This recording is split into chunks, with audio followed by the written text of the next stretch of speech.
నమస్తే తెలుగు వన్ న్యూస్కి స్వాగతం. ఆంధ్రప్రదేశ్లో కూటమి ప్రభుత్వం కొన్ని ప్రతిష్టాత్మక ప్రాజెక్టులు కొనసాగిస్తుంది. గతంలో ఉన్నటువంటి ప్రాజెక్టులే అయినా వాటిలో ప్రధానమైంది అమరావతి. అమరావతి మీద గత కొన్ని రోజులుగా వర్షాలు పడ్డాయి, వరదలు వచ్చాయి, నీళ్లు నిలిచాయి. అమరావతి పరిసర ప్రాంతాల్లో కొన్ని చోట్ల రాకపోకలకు ఇబ్బంది అయింది. అయితే ఎందుకు ఇబ్బంది అయింది అనేది మనం మాట్లాడుకున్నాం. అయితే వాటి మీద పదే పదే దుష్ప్రచారం, ప్రకాశం బ్యారేజ్ గేటు విరిగింది, తర్వాత కొండవీటి వాగు నుంచి నీళ్లు మళ్లించారు, పొన్నూరు ముంచేశారు అని ఈరోజు ఆంధ్రజ్యోతి కథనం ఒకటి రాసింది. దాని మీద ఇంజనీర్లు కేసులు పెట్టారు. అయితే ఈ దుష్ప్రచారం అక్కడ వాస్తవం ఏముంది, వీళ్ళ ప్రచారం ఎందుకు ఇలా చేస్తున్నారు, ఎందుకు ఇలా చేస్తున్నారంటే ఖచ్చితంగా అందరికీ తెలిసిన విషయమే. జనాల్లో ఒక రకమైన చర్చని తెర మీదకు తీసుకురావాలనే విషయం చేస్తున్నారు. అయితే సోషల్ మీడియాలో ఇంకొక ప్రశ్న మొదలవుతుంది. అంటే ప్రభుత్వానికి వ్యతిరేకంగా వార్తలు రాస్తే లేదా వార్తలు ప్రసారం చేస్తే కేసులు పెడతారా అని. అడ్స్మిల్ శ్రీనివాస్ గారు ఉన్నారు, ప్రముఖ రాజకీయ సామాజిక విశ్లేషకులు. నమస్కారం అడ్స్మిల్ గారు. నమస్కారం అండి. సోషల్ మీడియాలో పోస్టులు పెట్టడమో లేకపోతే టీవీల్లో ప్రసారాలు చేయడమో అంటే ప్రభుత్వానికి వ్యతిరేకంగా అనేది ఒక వాదన మొదలైంది. ఇక్కడేమో అబద్ధపు అసత్యపు ప్రచారాలు అనేది ప్రభుత్వం చెప్తున్నది. మరి ప్రభుత్వానికి వ్యతిరేకంగా వార్తలు రాస్తే కేసులు పెడతారా అనే ప్రశ్నకి మీ సమాధానం ఏంటి? అంటే ప్రభుత్వానికి వ్యతిరేకంగా విమర్శిస్తే కేసులు పెట్టడంగా చూడకూడదండి. ప్రజలను తప్పుదారి పట్టించే విధంగా అసత్య అభూత కల్పనలు ప్రసారం చేస్తే ఖచ్చితంగా పెట్టాలి, కొట్టాలి కూడా. వాళ్ళని పట్టుకుని కేసులు పెట్టేసి బెయిల్ ఇచ్చి, ఇప్పుడు మన కొమ్మినేని శ్రీనివాసరావుకి బెయిల్ అబ్జెక్ట్ చేయకపోవటం ఇలాంటివి చేయకూడదు. వీలైనంత వరకు లోపల ఉంచేలా చూడాలి. వాళ్ళు తెలియాలి, ఆ నొప్పి తెలియాలండి. ఎందుకంటే మన నోటికి వచ్చినట్టు అబద్ధాలు మాట్లాడితే పనిష్మెంట్ ఉంటుందా అనేటువంటి ఒక సర్వైలెన్స్ భయం ఉండాలి. లేకపోతే పొన్నూరుని ఎందుకు ముంచేస్తారని ఏదైనా కాలంలో ముంచేస్తారా, వాళ్ళకి ఇష్టం, వాళ్ళకి అర్థా ఆ ప్రభుత్వానికి. పైగా వీళ్ళు చాలా అప్రమత్తంగా ఉంటారు. ఏదైనా జరిగిందంటే చంద్రబాబు నాయుడు గారు ఆయన పడుకోడు, వీళ్ళందరూ అర్ధరాత్రి గంట ఫోన్లు చేసి దొబ్బేస్తాడు. ఇదిగో ఇలా వర్షాలు పడుతున్నాయి అనుకోండి, అక్కడ ఏం ప్రమాదం లేకపోయినా వీళ్ళందరినీ అలర్ట్ చేస్తాడు ఆయన. వాళ్ళని పట్టుకుని గేట్ ఇరిగిపోయింది, లేదా కొండవాగు పొంగింది, అమరావతి మునిగింది, ఇదిగో మన అమరావతి క్వాంటమ్ వ్యాలీ, ఇదే యూనివర్సిటీ, ఇదే కేంద్ర ప్రభుత్వ సంస్థలు అని చెప్పేసి ఒక మడుగుని ఏదో ఫోటో తీసి పెట్టి, ఏంటండి ఇది? స్వరాష్ట్రం, మన సొంత రాష్ట్రం, ఎవడన్నా అధికారంలో ఉండేవండి. మన రాజధాని ప్రాంతం, దాన్ని ఎందుకు అవమానకరంగా, ఎందుకు కించపరిచేలాగా వ్యాఖ్యలు, దానివల్ల ఏంటి ప్రయోజనం? మీకు కష్టం ఉన్నా నష్టం ఉన్నా ఇష్టం లేకపోయినా చంద్రబాబు గారు, లోకేష్, కూటమి ప్రభుత్వమే నా ఇష్టం లేదనుకోండి, కూటమి ప్రభుత్వానికి ఓటేయకండి బాబు, వాళ్ళు ఏం చేసినా కానీ మళ్ళీసారి వ్యతిరేకించడం చెప్పు, తప్పే ఉంది. అంతేగాని ఆ రాష్ట్రంలో ఉన్నదాన్ని, రాష్ట్రానికి మొత్తానికి చెందిన దాన్ని మీరు కించపరుచుకుంటాం వల్ల ఏంటి ప్రయోజనం? అది వాళ్ళ బుద్ధి బయటపడితే వాళ్ళకి రోగం అనేటువంటిది, వైద్యం అవసరం అనేటువంటిది అర్థమవుతుంది. ఈ ప్రభుత్వం కూడా ఓపెన్గా చెప్పాలంటే TV9, NTV, సాక్షి ఇలాంటివన్నీ వ్యతిరేకంగా పనిచేస్తున్నాయి.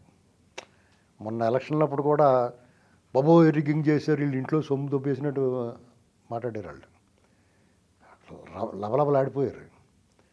వీళ్ళందరూ కూడా విచిత్రంగానే జగన్మోహన్ రెడ్డి అరాచకం చేసినప్పుడు పిన్ డ్రాప్ సైలెన్స్, అలాంటి వాళ్ళ మీద చర్యలు తీసుకోవాలి. ఇక్కడ ఒక్కొక్కసారి టిట్ ఫర్ టాట్ లేకపోతే కూడా ఇబ్బంది ఉంటుందండి. ఇప్పుడు జగన్మోహన్ రెడ్డి హయాంలో ఓపెన్గా ఆ అసెంబ్లీ అందరినీ పిలిచి ABN, ETV, TV5 రాకూడదు అని చెప్పారు లేదా? ఎంఎస్ఓల అసెంబ్లీ వాళ్ళు చెప్పారు. మీరు అలా చేయకపోయినా కానీ మీరు ఆ మౌఖికంగా ఆదేశాలు ఇచ్చి ఇవ్వకపోయినా ఎవడొకటితో చెప్పించుకోవచ్చుగా, నాలుగోటి చేత ఏంటో రానివద్దండి అని. అయినా కొంతమంది మానేశారు, స్వచ్ఛందంగానే మానేశారు. నిజంగా కొన్ని రోజులు రాలేదు, మళ్ళా వస్తున్నాయి ఇప్పుడు. అంటే ఐచ్ఛికంగా వీళ్ళు ఇప్పుడు ఒకటండి, చాలామంది కూటమి ప్రభుత్వం వచ్చిన తర్వాత ఇలా దుష్ప్రచారాలు చేసేవాళ్ళు, నోటుకు వచ్చినట్టు మాట్లాడేవాళ్ళు సైలెంట్ అయిపోయారు. కొంతమంది మద్రాసులో కట్టవండి, అన్నా లోకేష్ అన్నా నన్ను క్షమించన్నా అని మాట్లాడిన వాళ్ళు ఉన్నారు. చాలామంది సైలెంట్ అయ్యారు. ఒక 6 నెలలు 7 నెలలు పోయిన తర్వాత మళ్ళీ వాళ్ళందరూ ఒక్కొక్కళ్ళు కూడా శుభ్రంగా తలాది దువ్వుకుని శుభ్రంగా నూనె రాసుకుని అందంగా బొట్లెట్టుకుని వస్తున్నారు లైన్లోకి మొదలెట్టున్నారు. దాని ప్రభావమే ఈ రకమైన దుష్ప్రచారాలు. పైగా జగన్మోహన్ రెడ్డి వాళ్ళందరినీ ఎంకరేజ్ చేస్తాడు. వాళ్ళు ఊరికనే వాళ్ళు దురదకి మాట్లాడరండి. ఇతను వాళ్ళు దురదగుండాకు రాస్తాడంటే డబ్బులు ఇస్తాడు వాళ్ళకి, మాట్లాడంటారా బాబు అని. వీళ్ళ కోసం పనిచేసిన వాళ్ళు ఉంటారు, దోలు తీర్చేసుకున్న వాళ్ళు ఉంటారు. వాళ్ళందరినీ మిమ్మల్ని ఎవరు తీర్చుకోమన్నారు అన్నట్టు ఉన్నారట్టున్నారు. మరి వీళ్ళు ఏమన్నా అదేమో అర్థం అవ్వట్లేదు. ఏదో ఇప్పుడు వాళ్ళ కోసం పనిచేసిన మీడియా ఉంటుంది, సోషల్ మీడియా ఉంటుంది, యూట్యూబ్ ఛానల్స్ ఉంటాయి. వాళ్ళందరికీ మరి మొత్తం మీకు బిస్కెట్లు కార్టూన్ ఏమో బిస్కెట్ పెడతామని చెప్పాలి కదా. మొత్తం ప్యాకెట్ ఇచ్చేయమని ఎవడ అడగడో వాళ్ళు ఎవరు కూడా ఎవరెవరు తిన్నారో వాళ్ళకి ఒక బిస్కెట్ ఇచ్చి తినంటారా బాబు అని ఇవ్వాలి కదా. అలాంటి ఇస్తున్నారు లేదో తెలియదు. నాకు తెలిసింది ఏంటంటే ఎవరికొకరికి అప్పు చెప్పారు, వాళ్ళు ఏదో వాళ్ళకి ఇష్టం వచ్చిన వాళ్ళకి ఇచ్చుకుంటారండి. ఇక్కడ నీకు ఇష్టమైన వాళ్ళకి ఇవ్వాలి అది, కానీ నువ్వు ఎవరికి అప్పు చెప్పేవో వాళ్ళకి ఇష్టమైన వాళ్ళకి ఇచ్చుకో. ఇక్కడ ఈ డిఫరెన్స్లో డెఫినెట్గా నీ కోసం పనిచేసే బాధ ఉంటుంది. వీళ్ళు చేసి దుష్ప్రచారాలను అడ్డుకోరు, ఇది సమస్య. మీరు మీకు వ్యతిరేకంగా దుష్ప్రచారం చేస్తున్న వాడిని మీరు ఎంతన్నా కంట్రోల్ చేయాలంటే వాళ్ళు కొట్టి తిట్టి చేయాలి. అలా చేయక్క లేకుండా మీకు చెడ్డ పేరు రాకుండా మీకు కూడా కొంత వాళ్ళని అడ్డుకునే ఒక వ్యవస్థ ఉంటే బాగుంటుంది. కానీ మీదేమైంది విచిత్రంగా వాళ్ళ టీడీపీ సోషల్ మీడియా 60% సైలెంట్. వాళ్ళ కోసం పనిచేసిన వాళ్ళు ఒక 80% సైలెంట్గా ఉన్నారు. ఇలా చాలామంది నాకెందుకురా అన్నట్టుగా వదిలేశారు.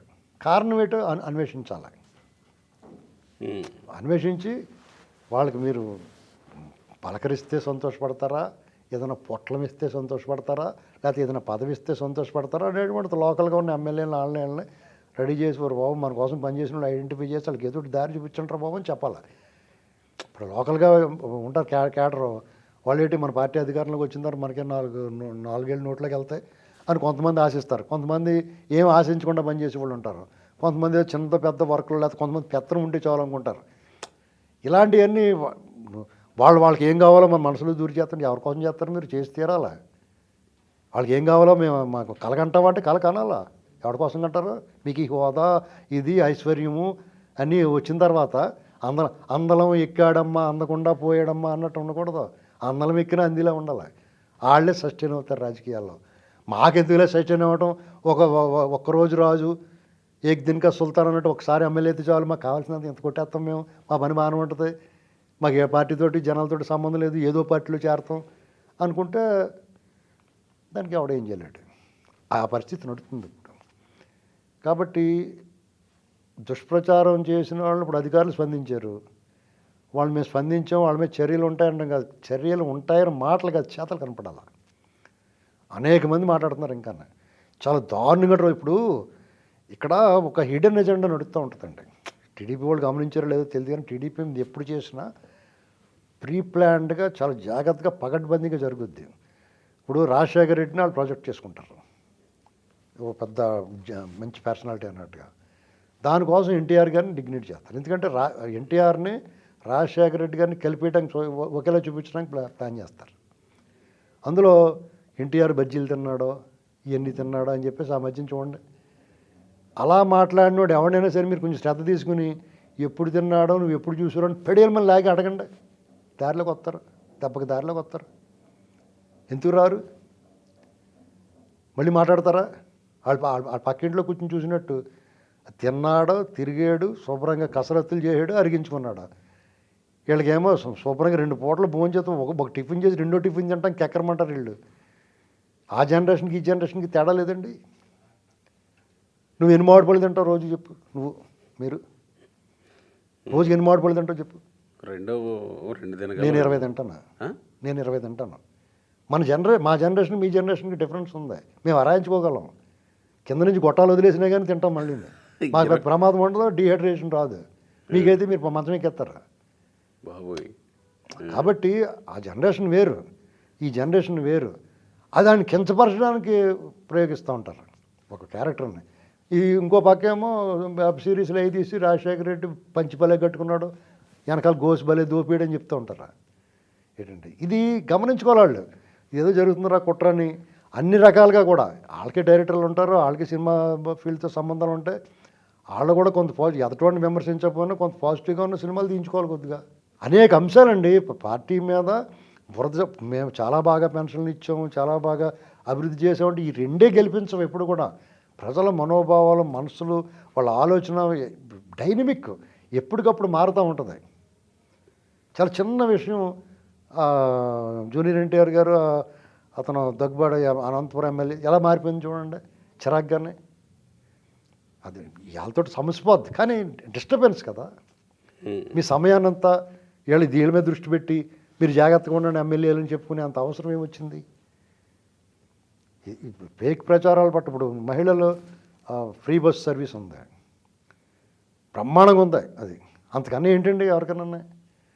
ప్రతి ఒక్కళ్ళకి ఏదో ఒకటి దాంట్లో అందరికీ, ఎవరికి పొలం లేదు, మతం లేదు, ప్రాంతం లేదు, అందరికీ, మహిళలకు అందరికీ ఉంది కదా ఛాన్సు. అది అందరూ సంతోషంగా స్వీకరిస్తున్నారు. నీకు 9 సర్వీసులు ఎన్నో ఉంటే 4 ఆటలు 5 ఆటలు ఇచ్చారు. ఇంకా అంతకని ఏమి ఇస్తారో? నేను అదే ఎక్కువ అనుకుంటున్నాను. ఇప్పటికి ఇది వరకు జిల్లా వరకు పరిమితం అన్నారు, ఇప్పుడు రాష్ట్రం అంతా తిరగచ్చు. అంటే ఒకే బస్సు ఎక్కేసి తిరుగుతాను కుదరకపోయినా వైజాగ్ నుంచి విజయవాడ వచ్చి విజయవాడ నుంచి ఇంకో చోటుకి వెళ్ళొచ్చు కదా. కొన్ని కావాలంటే కొన్ని వదులుకోవాలా. ఏరియల్ అడ్వర్టైజ్మెంట్ ఒకటి కావాలంటే ఒకటి వదులుకోవాలంటారు. మీకు ఈ బెనిఫిట్ కావాలంటే కొంత శ్రమ పడాలా. ఎవరి కోసం పడతారో బెనిఫిట్ కావాలనుకున్నప్పుడు? దాని మీద కూడా రోజా గారు వాళ్ళు ఇష్టమని మాట్లాడుతున్నారు. రోజా గారు అంత నోరు లెగుతుందంటే కారణం ఏంటి? మీ నిర్లక్ష్యం, మీ అలసత్వం, మీ ఉదాసీనత, మీ సమయమును, మీ సహనం. అయినా మాకు లేవండి అనండి ఒకసారి, అందరూ సెట్ అయిపోతారు. ఎందుకు సెట్ అవ్వరు? ఇప్పుడు మీరు ఒక యజ్ఞం జరుగుతుంది, ఒక యాగం చేస్తున్నారు. ఇది మామూలు యాగం కాదు, ఇది సత్సంకల్పం. ఒక రాష్ట్రాన్ని పునర్నిర్మాణం, ఇది కంప్లీట్ పునాదుల నుంచి నిర్మించుకుంటూ రావాల్సి వస్తుంది. అటువంటి వాడు మధ్యలో వచ్చి వీళ్ళందరూ తోగజాడిస్తుంటే మీకు ఎలా చిరాకు రాదు? డిస్టర్బెన్స్ కదా. చిన్న ప్రశ్న ఇక్కడ, ఇప్పుడు అక్కడ దుష్ప్రచారం జరుగుతుంది కాబట్టి వాస్తవం ఏంటో ఈ పార్టీ సోషల్ మీడియా చెప్పాలా లేదా కేసులు పెట్టాలా? ఈ పార్టీ సోషల్ మీడియా దానికి వీళ్ళు శక్తి సగం మంది మానేశారండి. అది నిజం. మీకు 2024 ఎన్నికల ముందు ఉన్న జోష్ ఎందుకు లేదో గమనించుకోవాలి. వాళ్ళు వీళ్ళందరూ ఎందుకు అలిగారో తెలుసుకోవాలి. అది మీరు అలక్కడా అని చెప్పడం కాదు. వాళ్ళు ఎందుకు అలిగారు, ఎందుకు కిన్నుకో వహించారు, వాళ్ళ కోపం కాదు, ఆగ్రహం కాదు, లేకపోతే వీళ్ళకి దూరం అయిపోయి వీళ్ళని వదిలేసిపోవడం కాదు. వాళ్ళు ఎందుకు అలిగారు, నాకు ఎందుకన్నట్టు కూర్చున్నారు. ఎందుకు, అది ఎందుకు జరిగింది అనేటువంటిది చాలా సింపుల్. ఇది దీని అంతటికీ కారణం ఏంటంటే మన భాష రాని, మన సంస్కృతి తెలియని, మన జీవన విధానాలకి దాన్ని సాంద్రత తెలియని వాళ్ళు స్ట్రాటజిస్టులుగా ఉంటే ఇలాంటివి ఉంటాయి. ఒక పార్టీకి, చంద్రబాబు నాయుడు గారి పార్టీకి, చంద్రబాబు నాయుడు గారి పెద్ద స్ట్రాటజిస్ట్. ఆయన అందరికంటే బాగా ఆలోచించగలుగుతాడు. అర్థమైందండి? జగన్ లాంటి బుర్రలేని వాళ్ళు పెట్టుకున్నాడంటే దానికి అర్థం ఉంది. పోకిరి సినిమాలో వాళ్ళు పెట్టుకున్నాడు కదని మనం పెట్టుకుంటే ఎలా ఉంటుంది? నేనే చెప్పేవాడిని, మనం కూడా ఒకరిని పెట్టుకోవాలండి. నేను అన్నీ ఏంటంటే వాళ్ళు కొనుక్కుంటున్నారు, మీరు కూడా కొనుక్కోండి అని చెప్తున్నాను, అంతే తప్ప స్ట్రాటజిస్టులు పెట్టుకోమని కాదు. ఇప్పుడు తలకపల్లి రవి గారు, లేకపోతే ఇంకో ప్రొఫెసర్ గారు, లేకపోతే ఇంకో కొంతమంది విశ్లేషకులు ఉంటారు. జనాల్లో ఉన్న వార్తలు ఏంటంటే వాళ్ళకి ఏదో మిఠాయి పొట్టలు వంతుందని అనేవారు. అలాగే మీరు కొనుక్కోండి, వాళ్ళనే మీ పార్టీ వాళ్ళే కొనుక్కోండి మీరు కూడా. జాతగారు వాళ్ళు ఎంత ఇచ్చారు, మేము ₹1 ఇప్పిస్తామని చెప్పండి.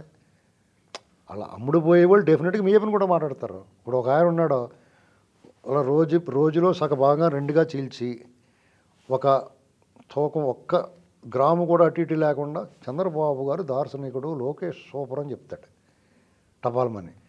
మళ్ళీ వెంటనే ఇది ఇలా దుర్మార్గం జరిగిందని మరి వాళ్ళు వ్యతిరేకంగా మాట్లాడతాడు. చూడండి అతను ఎంత జాగ్రత్తగా మీ దగ్గర వాళ్ళ దగ్గర కూడా తీసేసుకున్నాడో మరి చాలా జాగ్రత్తగా బ్యాలెన్స్డ్గా మాట్లాడుతున్నాడు. అది కూడా కొంతమందిని పెట్టుకుని వాళ్ళ చేత ఎవడెవడు ఎలా ఉన్నాడో వాళ్ళందరూ కొనుక్కుంటే జనాల్లోకి విషం చెంపకుండా ఉంటారు. ఇప్పుడు అమరావతి అన్నవాడు పెద్ద మాట్లాడతలేదు. ఇప్పుడు మండల అరుణ్ కుమార్ గీట్రై మండల అరుణ్ కుమార్ మీకు వ్యతిరేకంగా మాట్లాడతలేదు అంటే మీరు ప్యాకేజ్ అని కాదు, మీరు కరెక్ట్గానే వెళ్తున్నట్టు లెక్క. మండల అరుణ్ కుమార్ బదులు నువ్వు ఉండన్నా అని హర్ష కుమార్ ఉండమన్నట్టున్నాడు. హర్ష కుమార్ గారు మాట్లాడుతున్నాడు. ఆయన స్థాయికి, ఆయన చదువుకి, మా బ్యాచ్మేట్ అంటే అతను ఆర్ట్స్ కాలేజ్ చదివాడు, మీ వీటి కాలేజ్ చదివాడు, నిజంగా తెలివైనాడు, కింద స్థాయి నుంచి బాగా ఎదిగాడు. అది ఇలాంటి చిల్లర వ్యవహారాలు తీసుకుంటున్నాడు. అతను సరైన పాయింట్ పెట్టుకుని మాట్లాడితే అతను వెనకాల ర్యాలీ అవుతారు.